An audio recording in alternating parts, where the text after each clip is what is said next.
Hello बच्चों, let's read this question. The question says match column 1 and column second. तो column 1 को match करना है कॉलम सेकंड के साथ। तो कॉलम 1 में गिवन है fall in GFR angiotensin second, renin, aldosterone and excessive loss of blood from the body. Or column second में given activate the GG cells to release renin, increase the glomerular blood pressure and thereby GFR, carries out the conversion of angiotensinogen in the liver to angiotensin 1, cause the reabsorption of sodium ions and water from the distal parts of the tubule.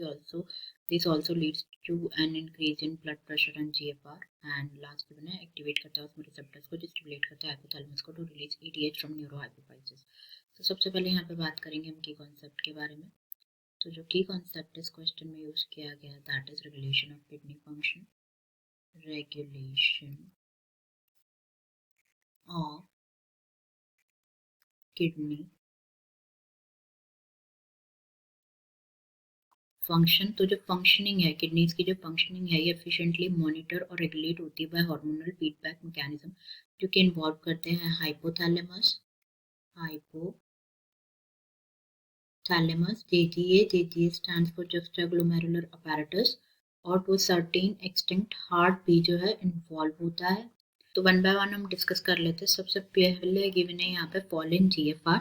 तो जो जेजी है that is juxtaglomerular apparatus, ये complex regulatory role play करता है। तो जैसे ही जो glomerular blood flow है या फिर ग्लोमेरुलर फिल्ट्रेशन रेट है, ये क्या करता है, जैसे ही डिक्रीज होती है, फॉल होता है, fall in GFR glomerular filtration rate, ये क्या करते हैं, एक्टिवेट करते हैं जुक्स्टाग्लोमेरुलर सेल्स को, जीजी सेल्स को एक्टिवेट करते हैं एंड रिलीज होता है क्या, रेनिन रिलीज होता है।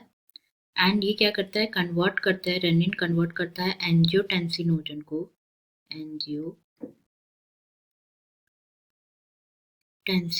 को कन्वर्ट करता है in the blood to angiotensin 1, angiotensin 1 and further convert होता है टू एंजियोटेंसिन सेकेंड,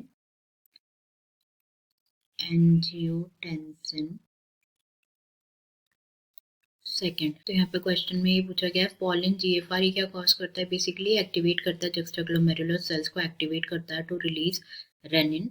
तो जो ए है यहाँ पे ये मैच हो जाएगा विथ 1। देन यहाँ पे गिवन है एंजियोटेंसिन सेकेंड। तो जो एंजियोटेंसिन सेकेंड है ये क्या करता है, ये एंजियोटेंसिन सेकेंड जो है ये पावरफुल वेसोकॉन्स्ट्रिक्टर है, ये इंक्रीज करते हैं ग्लोमेरुलर ब्लड प्रेशर को, it increases glomerular blood pressure, blood pressure जो है इंक्रीज होता है एंड देयरबाय जीएफआर इंक्रीज होता है and thereby glomerular filtration rate जो है इंक्रीज होता है। जो एंजियोटेंसिन सेकेंड ये ऑल्सो एक्टिवेट करता है एड्रिनल कॉर्टेक्स को to release what, to release aldosterone, aldosterone.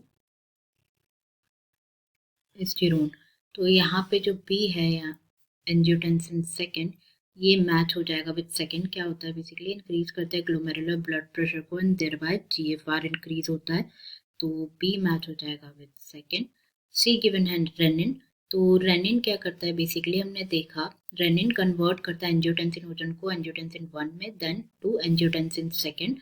तो यहाँ पे जो सी है ये क्या हो जाएगा, कैरी करता है कन्वर्शन एंजियोटेंसिनोजन का जो कि लिवर में प्रेजेंट होता है टू एंजियोटेंसिन 1। तो यहाँ पे जो सी है ये मैच हो जाएगा विद थर्ड। नेक्स्ट गिवन है एल्डोस्टेरोन। तो डिस्कस करें यहाँ पे रिगार्डिंग एल्डोस्टेरोन। तो एल्डोस्टेरोन क्या करता है, बेसिकली कॉज करता है सोडियम आयंस का reabsorption, sodium ions as well as water का reabsorption from the distal parts of the tubule. It causes reabsorption of sodium ion and water from distal parts of the tubule and thereby cause करते हैं increase in blood pressure and GFR, increase in blood pressure and GFR stands for glomerular filtration रेट। तो यहाँ पे जो D है that is aldosterone, ये cause करता है reabsorption of sodium and water from the distal parts of the tubule. This also leads to an increase in blood pressure and GFR. तो जो डी है ये मैच हो जाएगा विद फोर्थ। नेक्स्ट यहाँ पे गिवन है excessive loss of fluid from the body. तो यहाँ पे अगर हम देखें तो क्या होता है, बेसिकली जो एक्सेसिव लॉस होता है फ्लूइड का फ्रॉम द बॉडी, क्या करती है, एक्टिवेट करते हैं ऑस्मो रिसेप्टर्स को। ऑस्मो रिसेप्टर्स को एक्टिवेट करते हैं, जो क्या करते हैं, स्टिमुलेट करते हैं हाइपोथैलेमस को। हाइपोथैलेमस को स्टिमुलेट करते हैं to release what, to release anti diuretic hormone ADH hormone, और वेसोप्रेसिन का रिलीज होता है। वेसोप्रेसिन का रिलीज होता है from the neuro hypophysis, from neuro hypophysis. तो यहाँ पे अगर हम देखें तो जो ई है यहाँ पे excessive loss of fluid from the body, ये मैच हो जाएगा with fifth. E match with fifth. देख लेते हैं सीक्वेंस किसमें गिवन है, A1 B2 C3 D4 E5। तो correct answer will be option A, remaining options incorrect हो जाएंगे। I hope you understood it well. Best of luck.